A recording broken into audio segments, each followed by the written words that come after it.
for the good of the world. I'm aligned with the world, and I want to get this thing over with. You see the hatred he's got for Putin. It's very tough for me to make a deal with that kind of hate. He's got tremendous hatred, and I understand that, but I can tell you the other side isn't exactly in love with, him either. So it's not a question of alignment. I'm aligned with the world. I want to get the thing set. I'm aligned with Europe. I want to see if we can get this thing done. You want me to be tough? I could be tougher than any human being you've ever seen. I'd be so tough. But you're never going to get a deal that way, so that's the way it goes. All right, one more question. I have to respond to this. So look, for 4 years in the United States of America, we had a president who stood up at press conferences and talked tough about Vladimir Putin, and then Putin invaded Ukraine and destroyed a significant chunk of the country. The path to peace and the path to prosperity is maybe engaging in diplomacy. We tried the pathway of Joe Biden of thumping our chest and pretending that the president of the United States' words mattered more than the president of the United States' actions. What makes America a good country is America engaging in diplomacy. That's what President Trump is doing. Can I ask you? Sure. Yeah? Yeah. Okay. So he occupied our parts, big parts of Ukraine, part of East and Crimea. So he occupied it on 2014.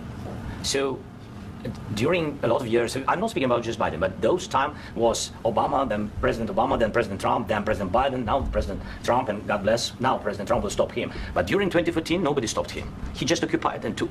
He killed people. You know what the contact 2015.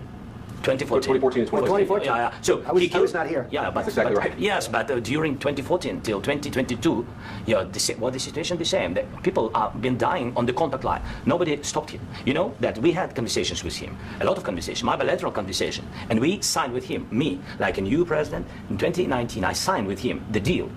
I signed with him, Macron and Merkel. We signed ceasefire. Ceasefire. All of them told me that he will never go. We signed with him with gas contract. Gas contract. Yes, but after that, he broke the ceasefire. He killed our people, and he didn't exchange prisoners. We signed the exchange of prisoners, but he didn't do it.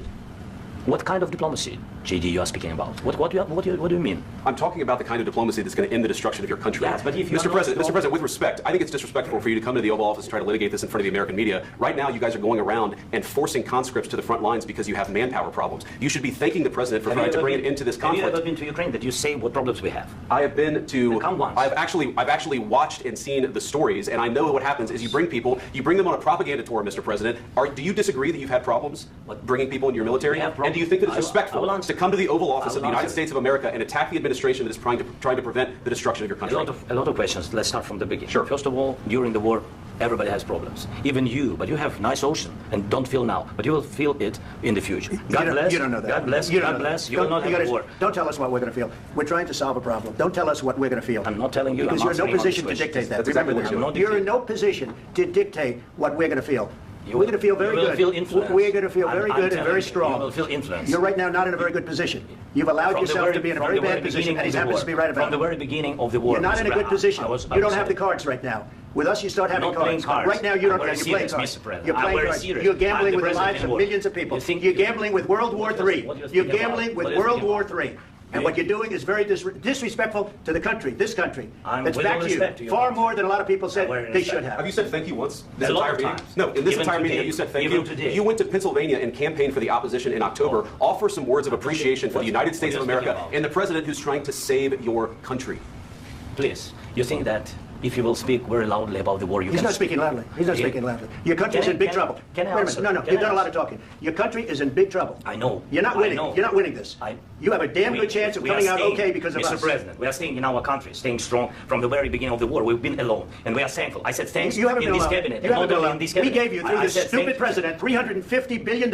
We gave you military equipment, and you men are brave, but they had to use our military. If you didn't have our military equipment, this war would have been over in 2 weeks. In 3 days, I heard it from Putin. In 3 days, this is something maybe new. less. In 2 weeks, of course, yes. It's going to be a very hard thing to do business like this. Just say thank you. I said a lot of times to American people. Except that there are disagreements, and let's go litigate those disagreements rather than trying to fight it out in the American media when you're wrong. We know that you're wrong. But you see, I think it's good for the American people to see what's going on. I think it's very important. That's why I kept this going so long. You have to be thankful. You don't have the cards. You're buried there. Your people are dying. You're running low on soldiers. Listen, you're running low on soldiers. It would be a damn good thing. And then you tell us, I don't want a ceasefire. I don't want a ceasefire. I want to go, and I want this. Look, If you could get a ceasefire right now, I tell you, you'd take it so the bullets stop flying and your men stop getting killed. Of course, we want to stop the war. But you're saying you don't want a ceasefire? But I said to you, I want a ceasefire. with guarantees. Because you'll get a ceasefire faster than an agreement. Ask our people about ceasefire, what they think. That wasn't with me. For you what that wasn't with me. That was with a guy named Biden, who was not a smart person. That was with Obama. It was your president. Excuse me. That was with Obama, who gave you sheets, and I gave you javelins. Yes. I gave you the javelins to take out all those tanks. Obama gave you sheets. In fact, the statement is, Obama gave sheets and Trump gave javelins. You got to be more thankful. Because let me tell you, you don't have the cards. With us, you have the cards. But without us, you don't have any cards. One more question to Mr. Vice President. I'm sorry. It's going to be a tough deal to make. Because the attitudes have to change. What if Russia breaks ceasefire? What if Russia breaks peace talks? What do you do then? I understand that it's a heated conversation right now. What are you saying? She's asking, what if Russia breaks the ceasefire? Well, what if anything? What if a bomb drops on your head right now? Okay? What if they broke it? I don't know. They broke it with Biden because Biden, they didn't respect him. They didn't respect Obama. They respect me. Let me tell you, Putin went through a hell of a lot with me. He went through a phony witch hunt where they used him and Russia. Russia. You ever hear of that deal? That was a phony Hunter Biden, Joe Biden scam. Hillary Clinton, Shifty Adam Schiff. It was a Democrat scam. And he had to go through that. And he did go through it. We didn't end up in a war. And he went through it. He was accused of all that stuff. He had nothing to do with it. It came out of Hunter Biden's bathroom. It came out of Hunter Biden's bedroom. It was disgusting. And then they said, oh, the laptop from hell was made by Russia. The 51 agents. The whole thing was a scam. And he had to put up with that. He was being accused of all that stuff. All I can say is this. He might have broken deals with Obama and Bush, and he might have broken them with Biden. He did, maybe. Maybe he didn't. I don't know what happened. But he didn't break them with me. He wants to make a deal. I don't know if he can make a deal.